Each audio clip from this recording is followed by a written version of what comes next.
Okay, so I have my piece of clay here that I want to use for the handle.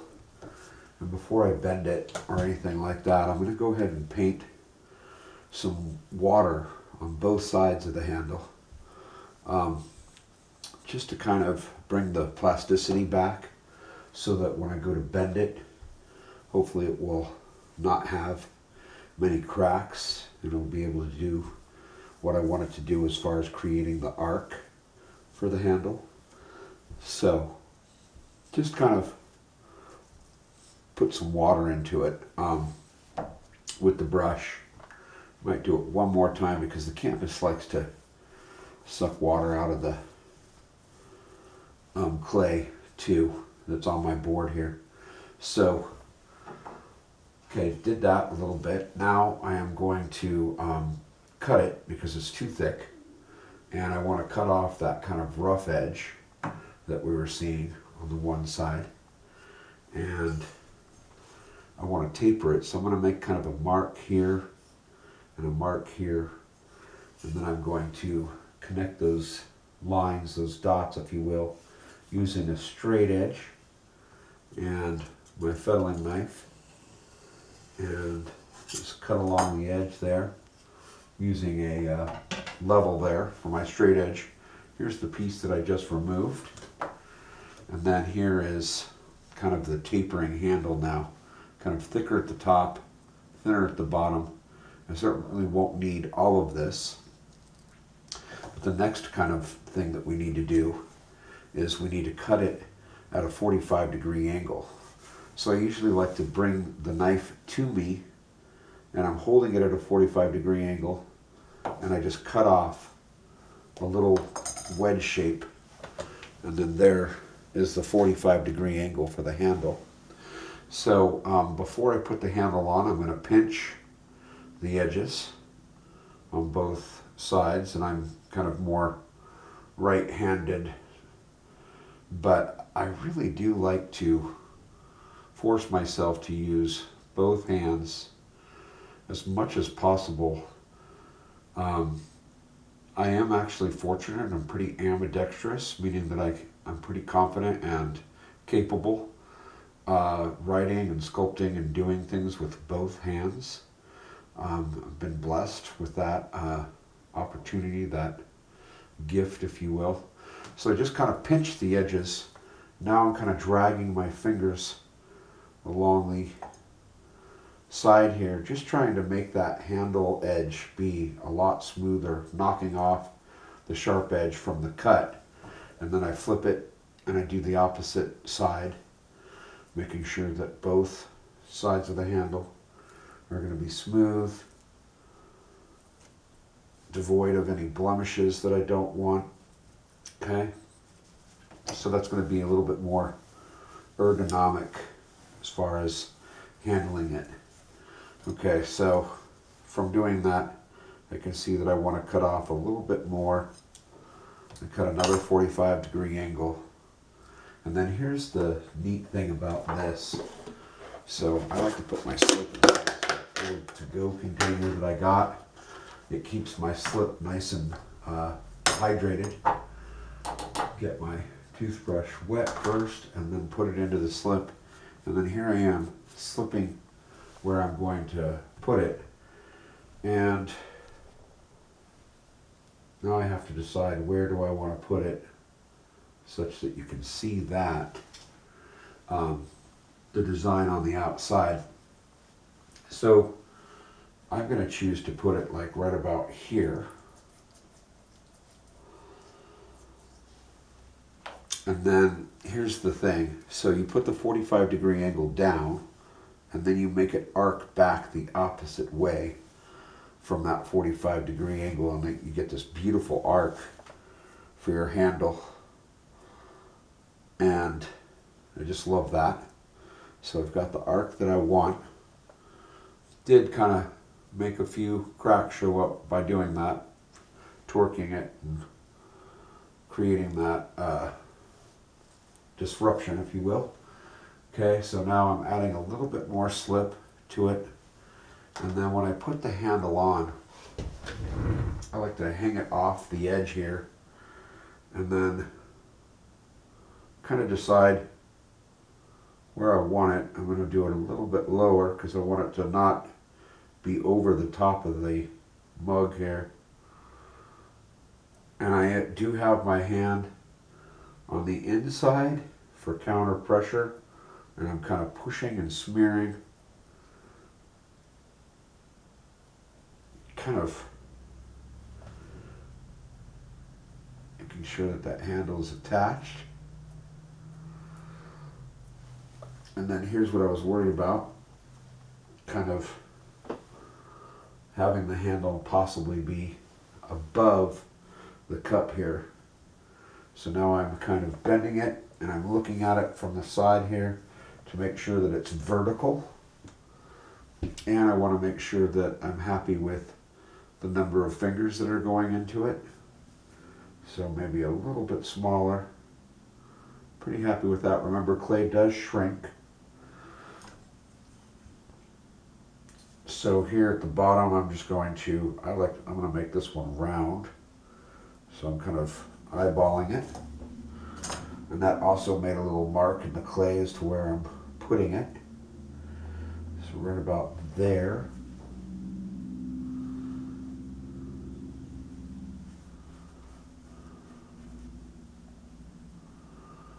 Just kind of cleaning up some blemishes, making sure it's not above the cup. And then I need to score and slip the bottom of the mug on. So the toothbrush does the scoring and the slipping for you.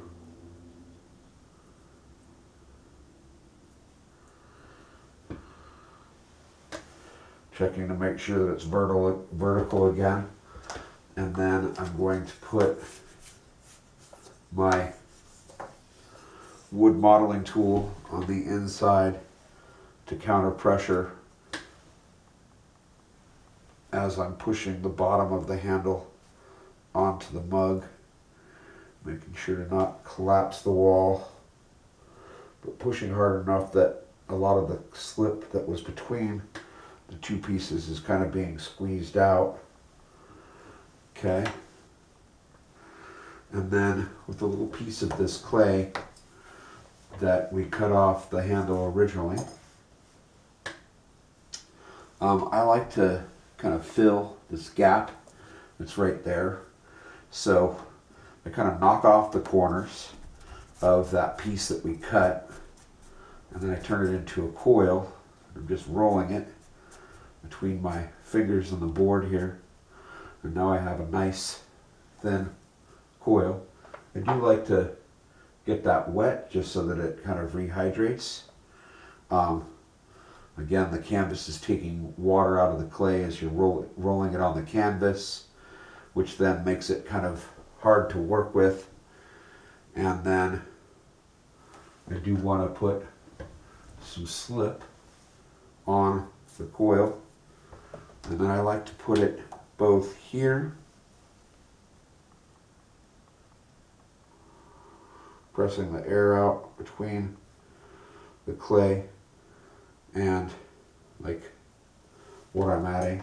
I'm going to take my fettling knife and just cut off the excess. You could kind of pinch it with your fingers, but I'm trying to be a little bit more precise with it. And then this one's a little bit tricky because we kind of need to jam this down in. So I'm going to use the modeling tool to kind of press this down into that gap, pushing the air out from between it, smearing it so it's nice and smooth, kind of bringing it down and around, kind of smearing it up on the inside, smearing it up on the outside, cutting off the excess on this other side. Then I'm going to come back and do the same thing here where I'm kind of smearing. I'm holding my finger in the handle this time, not putting a lot of pressure on the handle, but then rubbing it up into the cup here so that you don't see the coil anymore. Kind of just really bonding the handle to the mug, because as we all know, this has to be strong enough over the years to hold the mug up, suspend the mug up, and then whatever contents are in the mug. Excuse me.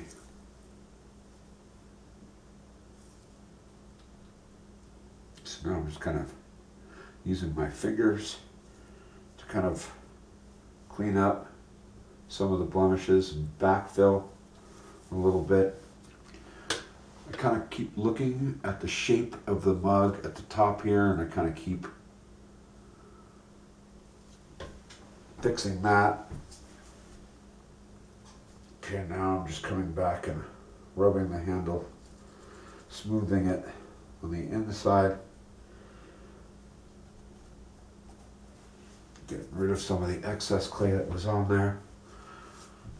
Okay, so now I've got the handle attached. It's got a nice arc. Putting my fingers in it to see how it feels. Feels pretty good. I am gonna fix the angle there a little bit more, just so that it's a little less. Now I'm coming back and kind of cleaning off some of the slip that was between the handle over here.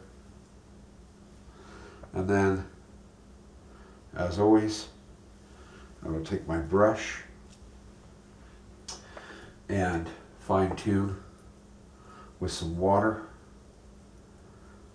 the inside of the handle, the inside of the mug, the outside of the handle, kind of the edges of the handle, around where I kind of connected it. Starting to look pretty nice and clean. No blemishes. You can see that I have to go back and forth, I don't know, 8-10 times until I brush some slip into the blemishes that I want to see go away. And then I am kind of brushing in between here, between the handle and the mug, the inside of the handle of the mug, making sure that it's smooth and that there's no cracks, all of that. Then coming to this side and doing the same thing on this side that I wasn't able to see on the other side, kind of cleaning up some of the blemishes, fine tuning, smoothing from different angles.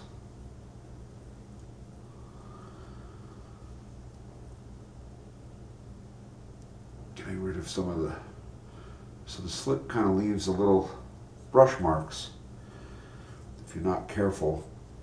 So you got to come back and get rid of those brush marks that are being created. It's kind of like painting with paint. You kind of can see the brush marks and you kind of need to keep going back over it until you get rid of some of the brush marks that are right in the middle and get them to go to the ends, if you will. All right, I think that this is pretty close. One thing, a couple things to finish it off. I will obviously sign it. Any artwork that you make, you want to sign just so that, I don't know, you leave a legacy. So I'm gently flipping it upside down. I have an old paintbrush stick here that I sharpened inside a pencil sharpener, so it's a little dull. And then I like to put my artist's signature on here. Okay. And you see that you get some of these little shavings on here. Kind of just knock those off. And then I like to put the date, obviously, so that we know what year we made it. And I'm going to put 2020. And because of what's going on this year, I am actually documenting on everything and anything that I make this year that this is the year of the COVID. I mean, I don't think that we're going to soon forget it. But maybe, hopefully, 15, 20 years from now, it won't be as on our mind as daily as it is currently. And we'll look back and we'll go, was it 2019 or was it 2020 that we had COVID? And on the bottom of all of my artworks, it says COVID-19. Just almost making it so that it will never go away, it never disappears, never forget, so to speak. So some of those little flakes that I wiped off kind of caught on, but that is the finished mug. Oh, one other thing that I was going to share with you. You know, the lip of a mug happens to be almost one of the most important areas that you're going to come in contact with it with your lips to drink out of it and all that. So I do like to kind of put a little bit of water on my fingers and just kind of almost like you're doing water on a crystal cup, kind of rub it and rub it and rub it until it's kind of smooth. You get a little bit of slip on your fingers when you're doing this, and you just kind of fine tune that edge, because that is probably, aside from the handle, kind of the single most important issue that we need to think about. And now I'm just looking at the top of the mug, making sure that I'm seeing kind of a nice circle here when looking into it, and then where I'm actually going to drink from, which is right here. I do just put my lips on it gently to see, do I like the way it feels? Is there something else that needs to be dealt with? I don't lick it, I don't eat it, I don't taste it, I don't do any of that stuff, but you do put your lips on it just so you can go, that feels kind of smooth to the touch, or needs a little bit more work. Okay? So, hopefully this has helped with the whole process of making a skull mug in this case, but any character mug could be kind of handled in a similar fashion. Would obviously come back and add eyes inside those sockets that I've made, and eyelids and things like that. But there you have it, the skull mug finished, fine-tuned, signed and everything. Okay, so hopefully you enjoyed the skull mug process with Johnny O.